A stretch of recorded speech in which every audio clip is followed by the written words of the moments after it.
Bine ați revenit la RDW Talks. Sper că ați savurat deja o parte din filmele, discuțiile urcate pe canalul de YouTube. Dacă n-ați făcut-o, vă încurajez să o faceți, pentru că fiecare perspectiva oamenilor invitați în această serie de discuții o să vă dea o altă privire asupra ceea ce o să însemne Romanian Design Week anul ăsta. Este o mare desfășurare de forțe și, din fericire, suntem și bucuroși să avem și o suită de invitați străini. Contribuția unora dintre ei o veți vedea mai degrabă în expoziții, pentru că ei nu vor mai fi în momentul respectiv în România, și de aceea ne-am gândit să-i surprindem oarecum în această participare, să spunem, în exteriorul săptămânii Romanian Design Week și să discutăm un pic despre ce s-a întâmplat. I would like to say hello, Lola Lely. Lola is a designer. And she was here in Romania because we are end of April now. Part of this very interesting program built by British Council, which is called Circular Catalyst.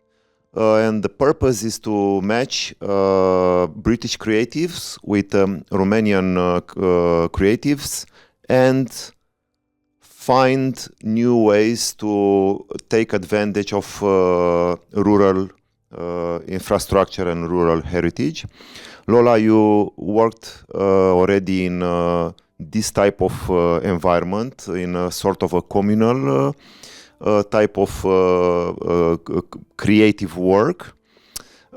You already been here for a couple of days, and I would like to ask you, how did you discover Romania? Why did you feel about being here?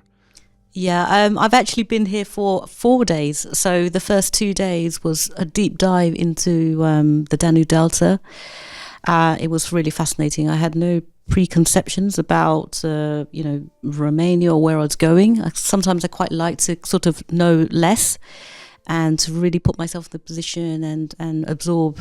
So that was really fascinating in terms of, first of all, I mean, the weather. We had 4 seasons in one day at one point, but also, traveling, down the river and just observing all of the flora and fauna, and then stopping at certain villages, absorbing the culture and the way of life. As a designer, I think that is really important, again, to do these field trips, to really get context about, what is happening in terms of, this, when we're talking about circular kind of catalyst and circular design, we really do need to understand how the ecosystem works and what are the challenges and what are the opportunities. So it's been a real kind of like mind-blowing experience. Last 2 days I've been back in Bucharest having these debates and discussions with local designers and artists, again sharing these experiences and stories. So I'm coming from London, and I have now like a very a perspective on what I've seen, but also speaking to local designers and artists, having more experience in this culture and what they're doing. It's like a really interesting kind of exchange of thoughts and ideas and experiences. So it's just been super positive, and I think, as I mentioned to you earlier, Mihai, it's sort of time to reflect and percolate a bit. I think it's just been quite overwhelming and in a positive sense. Ideas are starting to kind of, sort of, or threads are, making these connections now, and having, speaking more is building up more of this kind of dialogue, which is really interesting. And I think this is how, anyway, as a designer, I like to work, to be very collaborative and engaged and, interconnected, rather than, I'm not very much of a kind of like a studio designer doing things in isolation. I prefer, out there in context. Speaking about that, I would pick your brain because many times young designers, especially, are struggling with working in a sort of communal way, let's say.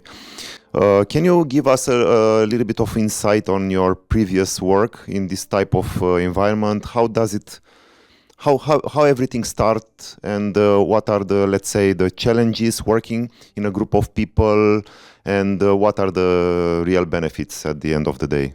So I myself was at one point a young student studying industrial design, and after graduating, going straight and working in a design agency, and I felt there was always, like, for me as maybe I'm a certain type of personal designer, but I felt there was a real disconnection between what we were designing on a computer with what was being the final outcomes.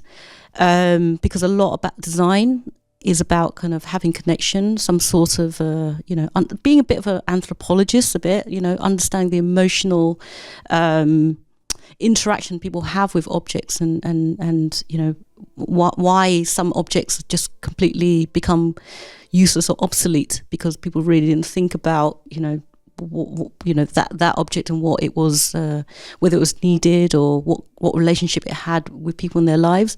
So I always thought that there was a different way of working, and as a designer, you don't have to be so passive. It's not just about creating, it really is about having some sort of observation. I think designers actually do have very good observational skills and need to be included in the process of design, being with people in the environment, having a sense of material exploration, understanding process. You have to have a lot of different hats.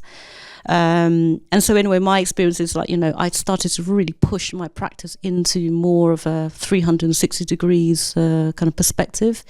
And that involves working with people who aren't designers, working with people who are potential users of your object or your systems.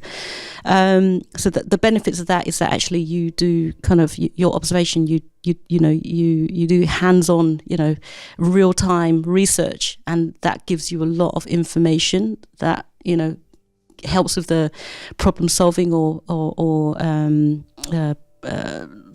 problem solving, and also decision making, and you can get to the heart of something really quickly. I guess the challenges are sometimes as a designer you have to put your ego back, because you might think something looks great, but when you show it to a group, they have a really different opinion. So you have to show some options, and then actually the majority will say, this is what we like, and you have to take advantage of these opinions, because these are really good. These are good answers to your questions, and this would make whatever you're designing, a system or product, much more robust if you listen to what people different opinions and perspectives. So that's what I say. In the end, of course, it's having lots of people discussing and dissecting your ideas is always a bit of a because sometimes as a creative you have a vision and you want to push forward, but actually it's really good to take breaks and to reflect and stand back and have different kind of perspectives and different voices, because it really does help the project, and it helps your end result be a lot more kind of robust and interesting. And it's very interesting the word you use, robust, because I also feel that there are mainly two ways of designing or being involved in a design process. First, that you mentioned, was like working separately in front of your computer in your own studio. You can express your aesthetic standpoint. You can create, let's say, a sort of aura around your design ego. Then your pieces can be presented in exhibition and so on and so forth. And you can have an impact, obviously, from an aesthetical and, let's say, a cultural point of view.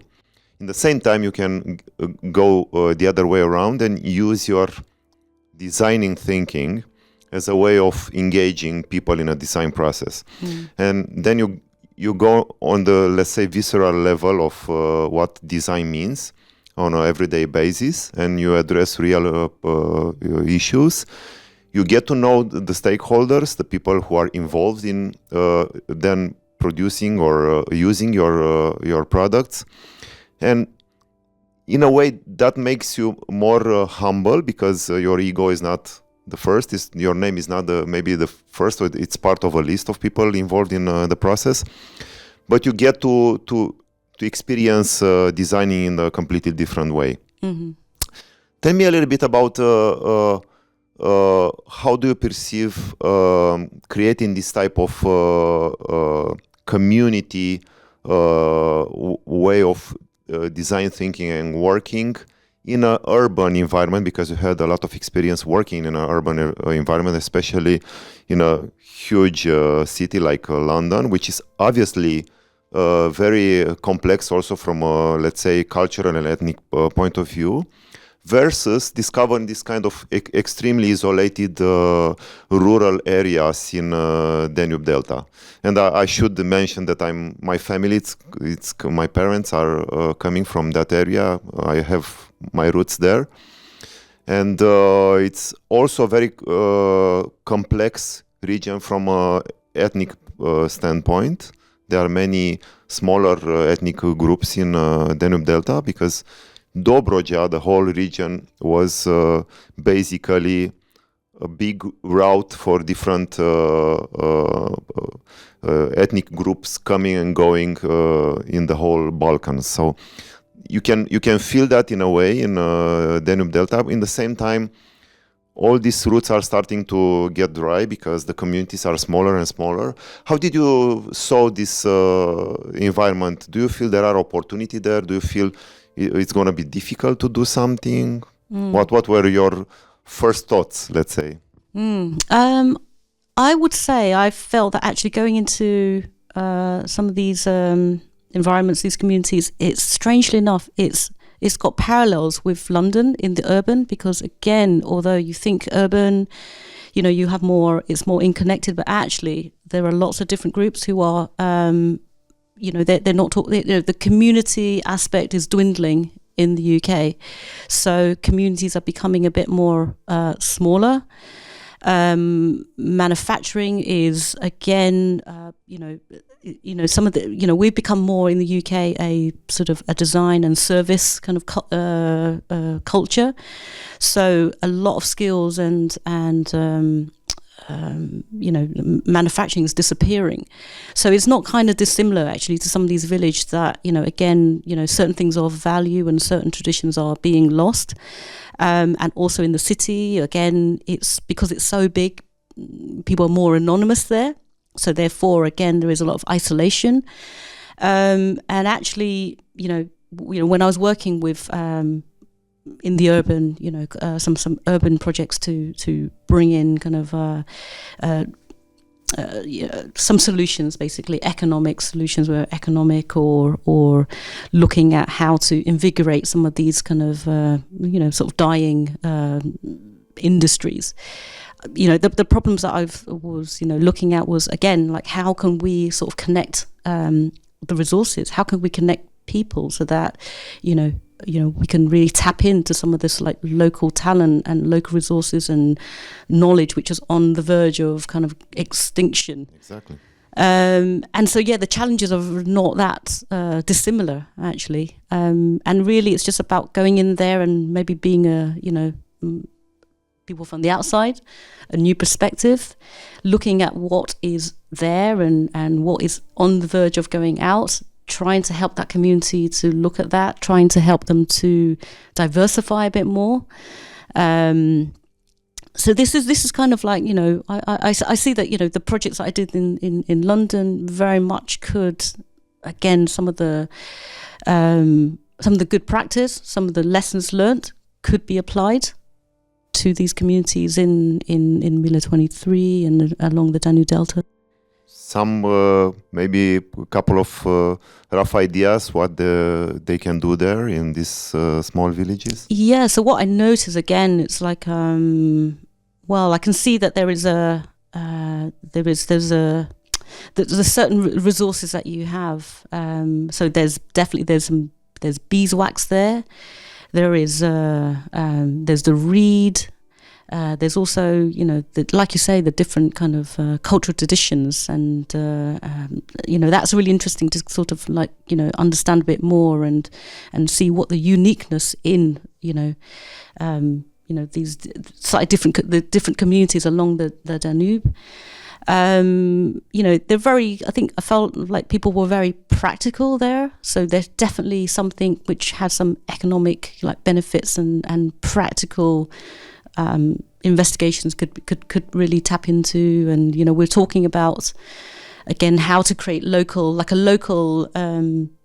economy. Like how can we work with a group of people to create a system for manufacturing, maybe hyper local, and also low tech as well. If you want to start something quick and you don't want to have to spend years building infrastructure or machines, there's stuff that it can be done already, and they have the local knowledge and skills. And again, meeting this family, so one of our hosts actually, Lucica, amazing, powerful woman, and again, her daughters and her the friends of her daughters. So there's already this community of very kind of robust, powerful women who can again maybe supplement their income by doing something which we could manufacture with potentially beeswax, with some of the reed, make things which are not almost looking too much traditional craft that again becomes too much looking back and a pastiche. But potentially there is something there, and we were discussing about again beeswax. I worked for a community in Barking, and we taught them how to make candles, actually. Yeah. So they were making candles with local beeswax, with a local cotton which they braided, dyeing the candles with, forage materials. And again, something like that could be really interesting here. Again, I like to look at sort of very universal objects that everyone understands, like let's say candle for lighting, exactly. To create atmosphere. That is something that can very easy. There's a candle tradition all over the world.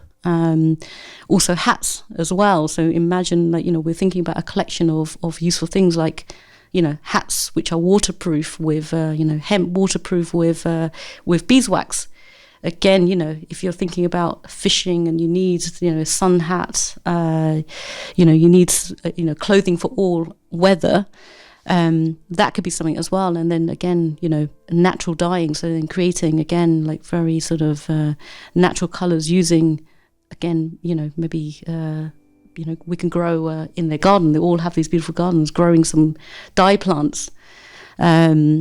So many things like that, which, again, practical, sustainable, looking at the whole kind of ecosystem of what's available there, doing things in batch production, adding value to the products. There's a community there who can, who become the there's a labor there already. Exactly, yes. Exactly, yeah. And the good thing about especially Danube Delta is that there is also the layer of tourism.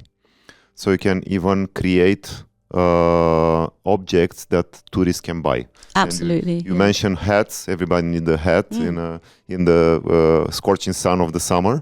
So they can easily create small shops in a couple of villages, especially Mila 23, where people can directly buy first hand, so they can benefit also from the value added on the product directly without too much distribution channels. So this can be very interestingly combined. There are so many things that can be done there, and you also mentioned very interesting. You observed the practicality of people in the Delta. They are still doing a lot of things manually. They still know how to do it. Even the children know how to do it. They know how to row a boat. They know how to make knots. They know how to repair something. So this is something that is still there. There are still craftsmen doing projects in Danube Delta. Fortunately, there are developers who are investing in tourism and still using the local skills to build parts of the buildings, like the rooftop of a hotel or small hotel or bed and breakfast, and so on and so forth. This lead me obviously to the relationship with Doru Frolu. How did you discover, because he's a dear friend, I know him for so long, how was the process of interacting with him? How did you discover Danube Delta through his, let's say, way of seeing things? So actually, I didn't know about the amazing, Doro and his work and his ecosystem, and it was like through the British Council that we were partnered, and I'm really pleased that I was partnered with him, because I think we have a very similar philosophy where it's, we see. It's there's no titles, there's no kind of he's not an architect or a designer or he's basically, it's about kind of it's collaboration and making connections, and always I think it's so that generosity of spirit that he has as well is really engaging very passionately with different causes, and and he's a curious mind. He can make connections between sort of things which aren't obvious. So again, like meeting Doro and having that connection was not like we were speaking in a very similar language, and it's almost like riffing off. I'd say something and he'd have an idea, and I'd like it's that kind of jamming all the time with ideas, and then inviting other people along on this on the journey, because I think it's almost like he works like a film director. It takes like quite a lot of collaborators to produce like really great ambitious work. You can't really do it on your own. So I really kind of get that sort of way of working. So yeah, it's been really wonderful, and there's just and after having that kind of immersive trip, now we really would like to kind of do something. I think we're both action people. Give it a go. Like, don't be afraid of failure is the main thing. Just try it. Experiment. Yeah. Tell me a little bit about the second leg, let's say, of your experience in Romania, participating in this debate about objects that are supposed to be part of the Pațaichin retrospective, which will be exhibit during Romanian Design Week. And I understood that part of that exhibition, part of those objects that will be presented during Romanian Design Week, will be also exhibited when Pațaichin Museum will open in Mila 23. How everything went? What was your role? What were your observations regarding this process? Well, this process, I suppose, is a bit more common in the design and art world. It's like that kind of critical thinking, the intellectualizing objects. So it's sort of that I'm sort of pretty used to. But again, I'm being more of an observer, because there's a lot of pieces which are going in there which I didn't have any knowledge of. So it's really interesting to see how all of the artists are working together to put together this exhibition. And a lot of times it's they're speaking in Romanian, because it's much easier. You can't translate everything, especially when we get heated in a conversation, we switch to Romanian instantly. But I actually found the process is very respectful, and there's everyone's like taking in each other's a point of view, and it seems very efficient, like how it's working. All opinion has been taken on board, and I'm sure the show will look, the exhibition will look spectacular. But again, after that, it's like you've got to let's see how the audience interact. I think that's really important, because sometimes we think so hard about how things are going to be perceived, and actually the audience decides. So I'm sure it's going to be an exhibition that's going to evolve. And that's kind of quite a good thing. I think Doro is very open to that as well, like to have this initial kind of space with all of the artifacts, like a depository of an archive of all these pieces, but also having it as an open and evolving space where you invite people in, really, so that new works can be created, and to keep it kind of flowing and relevant. And I'm sure I'll there'll be lots of sort of more collaborations and more interactions between UK and maybe other designers and artists from all over the world with Mila 23 and with that ecosystem that Tio's already established. So more kind of interchange and interconnection, I think, will happen. Yeah, Doru Frollo is the right man for the job because, as you said, he's a sort of, let's say, catalysator for the whole process of involving these communities which are on the brink of being lost in spirit, let's say, in a way. And the opportunities that can be created along the way, also involving the tourism part. Did you found during this process a sort of common thread among these artifacts, like a style, or did you notice something? Yes, there was, but maybe. But that's because, but perhaps I knew a bit about that. But I would say maybe as someone who's just seen it, you might not be able to make that direct connection.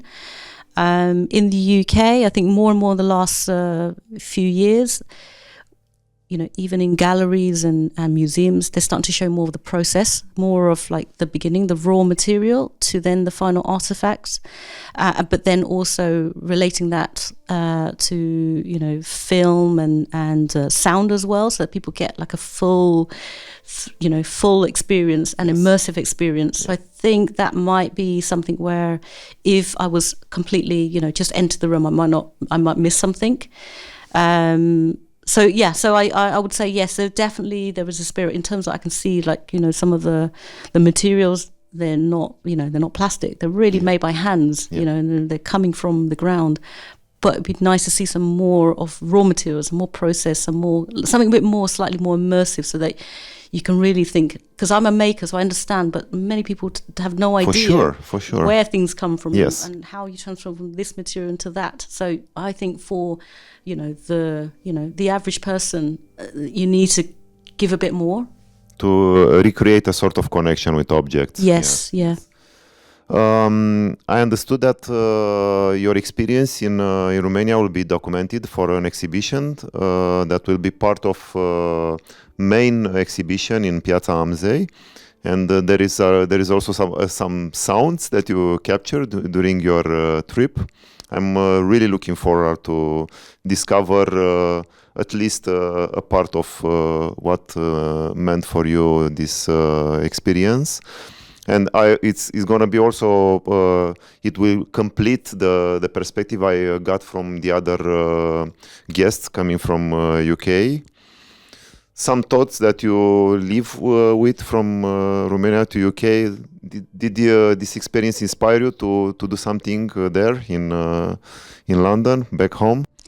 Absolutely. I think there's going to be an ongoing dialogue between the UK and Romania, and I think it's really it'd be great for Romanian artists and designers also to come to the UK, or we can also exchange it online. I don't think you kind of like necessarily, especially in this day and age, to always be traveling back and forth, but the conversation can carry on. And actually I always feel like you need to do things locally if you can. So if there's any ideas that I have from Romania, I would like to carry on working with my team in the UK, but like really do something. If it's going to be like local artisan hands and skills material, then it really needs to remain where it is and not export this in some ways. And the same with the UK. I'm sure we don't have all the answers, and to really have people who are so connected with the landscape to almost like come to London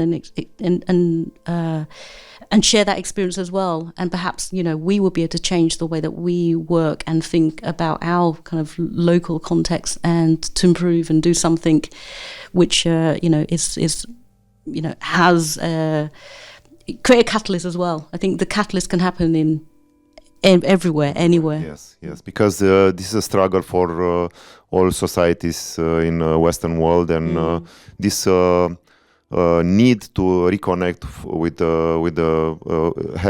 you used a very interesting word, hyperlocal, to this hyperlocality, this capacity of rediscovering crafts, rediscovering materials, and bringing all this knowledge into a very contemporary context, because we still use things, we still have needs that can be solved by design, but we can do it in a more contextual way, using more and more local resources.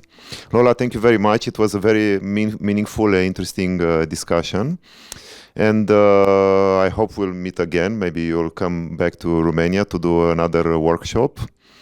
And I would urge you to go and see the exhibition that is presented together with the British Council under the Circular Catalyst banner. It's all about sustainability. It's all about small communities, about the rural area, which in Romania it's quite vibrant, because other guests visited other parts of the country. And thank you very much once again. Thank you, Mihai. Ciao, bye. Bye-bye.